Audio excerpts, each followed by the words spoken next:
नमस्कार, मैं Ramashankar Shukla yes news UP news channel के जरिए एक सच्ची घटना के साथ फिर से आप सबके सामने रूबरू हुआ हूँ।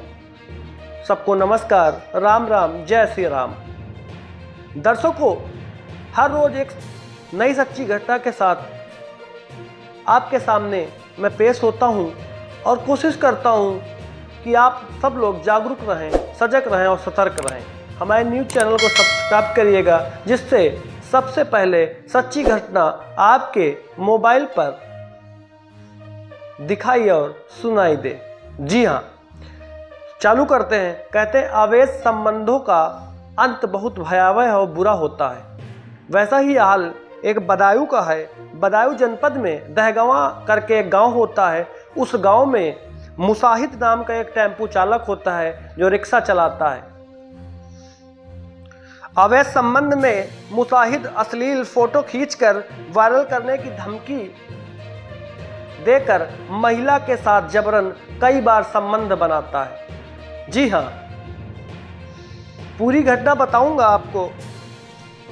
27 अक्टूबर का एक दिन होता है जब मुसाहिद के फोन पर एक कॉल आती है और महिला मिलने का बहाना बताकर उसे एक पुरानी सीएससी जो खडहाल हो जाती है दहगवा में, वहां बुलाती है।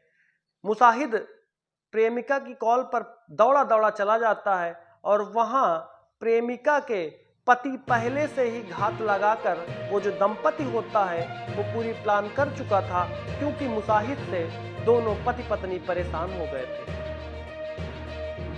पूरी अगर घटनाक्रम में नजर डालें तो आपका समझाने का प्रयास करूंगा, आप लोगों को समझाने का प्रयास करूंगा पूरी घटना कैसे थी। मुसाहिद एक रिक्शा चालक होता है।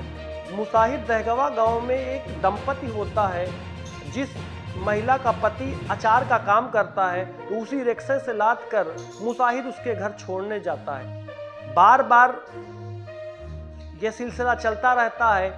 आते जाते उस युवक की पत्नी से मुसाहिद का प्रेम प्रसंग हो जाता है। धीरे धीरे संबंध बन जाता है। मुसाहिद संबंध का फायदा उठाते हुए अश्लील वीडियो बना लेता है और अश्लील वीडियो के बाद जो वो युवक होता है, व्यापारी युवक होता है, उसकी पत्नी के बाद साथ जबरन संबंध बनाने लगता है और वायरल वीडियो का धमकी देता है कि अगर आप संबंध नहीं बनाओगे तो ये वीडियो मैं वायरल कर दूंगा, तुम्हारी इज्जत बर्बाद हो जाएगी।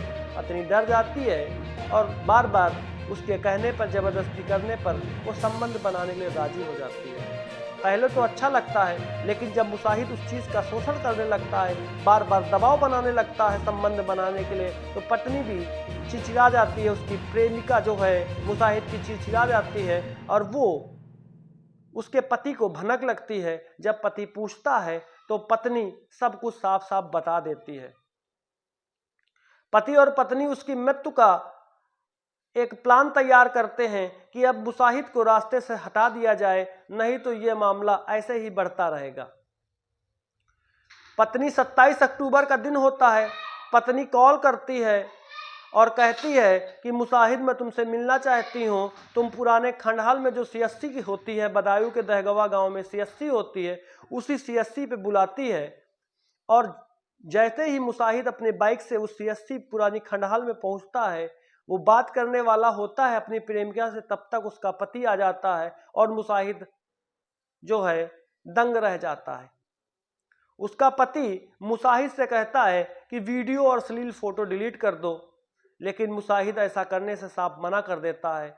मुसाहिद अपने जिस्म में एक गमछा लपेटे हुआ था, उसी गमछे से दोनों पति पत्नी उसका गला दबाकर उसकी मृत्यु कर देती हैं। उसकी लाश को उसी पुरानी सीएससी, बदहाल सीएससी होती है उस गांव में, उसमें दफना देते हैं और मुसाहिद की बाइक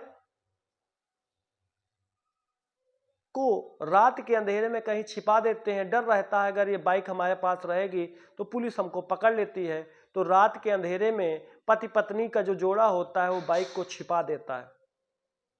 28 अक्टूबर का दिन आता है और मुसाहिद के भाई असरम ने गुमशुदगी जो है दर्ज करवाई। धीरे धीरे मुसाहिद की तलाश हो रही थी। परिजन भी तलाश कर रहे थे, उधर पुलिस भी तलाश कर रही थी, लेकिन मुसाहिद का कुछ पता नहीं चल रहा था। धीरे धीरे वो दिन आ जाता है जब मुसाहिद की लाश मिल जाती है। जैसे ही मुसाहिद की लाश मिलती है तो बदायूं के एसएसपी होते हैं ब्रजेश कुमार सिंह, जो है घटना के सफल अनावरण के आदेश दे देते हैं। टीमें गठित हो जाती हैं और पूरे प्रकरण की छानबीन पुलिस सक्रिय तरीके से करने लगती है।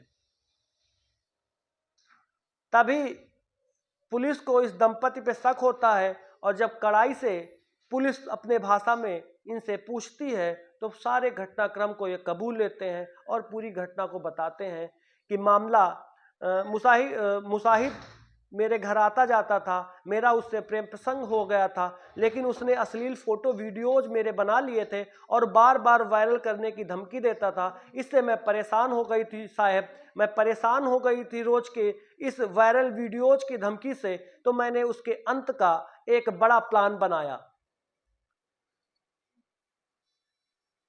पति पत्नी ने मुसाहिद की हत्या करने का एक प्लान बनाया और प्लान के तरीके को अंजाम देने के लिए उस दंपति की पत्नी ने खंडहाल में बुलाकर मुसाहिद की निर्मम हत्या कर दी। बुरे काम का बुरा नतीजा होता है। आखिर मुसाहिद भी अश्लील वीडियो और फोटो के चक्कर में महिला का लगातार शोषण कर रहे थे, लेकिन महिला दंपति ने कानून का सहारा नहीं लिया और खुद क्राइम कर दिया। अपराधी चाहे कितना भी शातिर क्यों न हो, वो अपराध करने के बाद कानून से नहीं बच सकता है। सम्मानित दर्शकों, मेरे खबर दिखाए और सुनाए जाने का एकमात्र उद्देश्य है आपको सजग रखना और छोटी बड़ी घटनाओं से अवगत कराना। हमारे yes news UP news channel को सब्सक्राइब करना न भूलें। धन्यवाद। सजग रहें, सतर्क रहें।